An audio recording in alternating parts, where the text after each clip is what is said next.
सुशील पंडित, मेरा सवाल आपसे है। आपने सुना अभी रविशंकर प्रसाद को भी, और आपने सुना होगा महबूबा मुफ्ती और फारूक अब्दुल्ला को भी जी। दोनों ही पक्ष कह रहे हैं कि हम जीते। जीता कौन?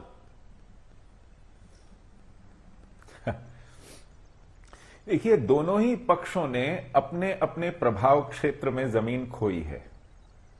अब अगर आप देखें, गुपकार गठबंधन की जितनी भी पार्टियां थीं, कश्मीर घाटी लगभग 100% उन्हीं की बपौती मानी जाती थी। और अगर ये मिल जाकर के चुनाव लड़ते, जो कि इन्होंने किया है, किसी को घुसने की हिम्मत नहीं होनी चाहिए थी वहां पर, किसी को लड़ने का दमखम दिखाई नहीं पड़ना चाहिए था, और ये कश्मीर में 140 में से 100 भी नहीं जीत पाए।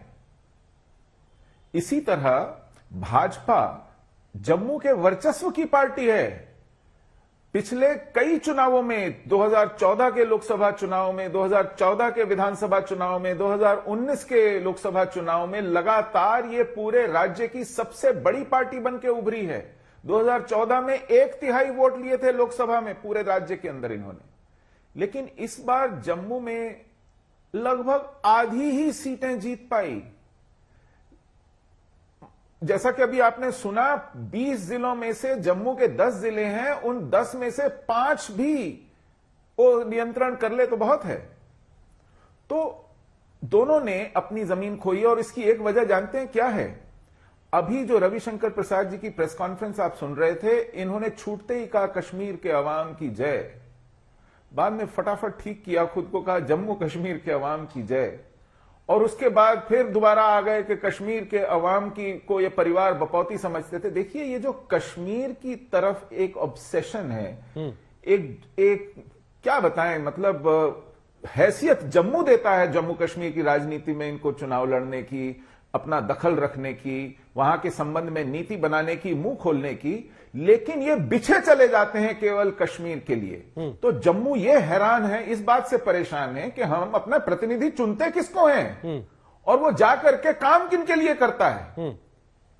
तो दोनों को आज कम से कम भीतर झांक के देखना पड़ेगा। मैं इसका विस्तार से विश्लेषण करना चाहूंगा जब पूरे वोटों की गिनती सामने आ जाएगी, ठीक है, कि किसको कितना मत प्रतिशत मिला।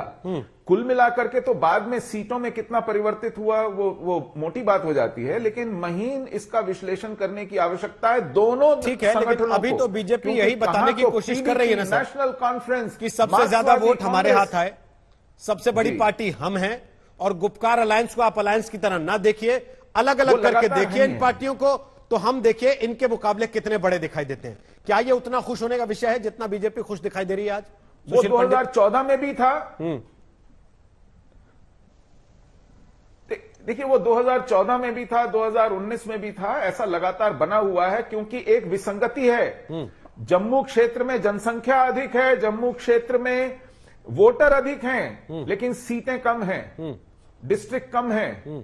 इसी कारण सत्ता का जो झुकाव है वो कश्मीर घाटी की तरफ ज्यादा है। तो ज्यादा वोट लेकर के भी, ज्यादा मतों को प्राप्त करके भी भाजपा आगे नहीं बढ़ पाती है, और उस विसंगति को ठीक भी करना नहीं चाहती है। ठीक है, क्योंकि कश्मीर नाराज हो जाएगा। ठीक है, इस पे अभी कमेंट यही है, 370 हटाती भी है, लेकिन पिछले दरवाजे से डोमिसाइल ले आती है, ताकि कश्मीर नाराज हो जाएगा। इस पे कमेंट ले सुधांशु त्रिवेदी से। उसके पहले सलमान सागर, क्या आप इस बात को स्वीकार करते हैं कि खुश भले ही दोनों पक्ष हो रहे हो, आपका अलायंस कह रहा हो कि हम देखिए 370 के पक्ष में लोगों ने वोट किया है क्योंकि हम 370 के समर्थक हैं, बीजेपी कह रही है कि साहब सबसे ज्यादा वोट तो हमें मिले हैं, देखिए हमारी सबसे बड़ी पार्टी बन के आई है।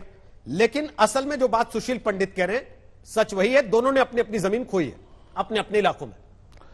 नहीं, सुशील पंडित जी का मैं कह नहीं सकता, इनका शायद अभी इन्होंने विश्लेषण की बात कर रहे थे, मुझे नहीं पता इनको कितना टाइम लगेगा विश्लेषण करने में सुशील जी को। हम अक्सर सुनते रहते हैं सुशील जी को टीवी पे, ये कश्मीर पर अक्सर बोलते हैं, लेकिन ज़्यादा ये जम्मू की बात करते हैं। खुद को ये कश्मीरी पंडित बोलते हैं, लेकिन ज़्यादा जम्मू की बात करते हैं आजकल।